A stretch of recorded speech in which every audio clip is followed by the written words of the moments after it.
Welcome to the Tech Egg. Don't get scrambled. Enjoy the video. In this video, I will explain how to fix Metro Exodus crashes. First, always verify your game files through your launcher like Steam or Epic Games. This ensures no corrupted data. Next, update your graphics drivers to the newest version from NVIDIA or AMD. Running the game as an administrator can also resolve permission issues. Finally, close any unnecessary background applications to free up system resources. Optimizing your graphics settings can significantly prevent crashes. Try lowering overall in-game graphics settings to a medium or low preset.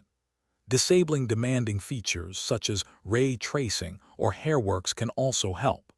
Ensure your display resolution matches your monitor's native setting for optimal performance. Capping your frame rate to 60 frames per second can also stabilize gameplay. System and software checks are crucial for stability. Make sure your operating system, especially Windows, is fully updated. Verify you have at least 59 gigabytes of free disk space on your installation drive. Overheating components can cause crashes, so monitor your CPU and GPU temperatures. If all else fails, a clean reinstallation of Metro Exodus might resolve persistent issues.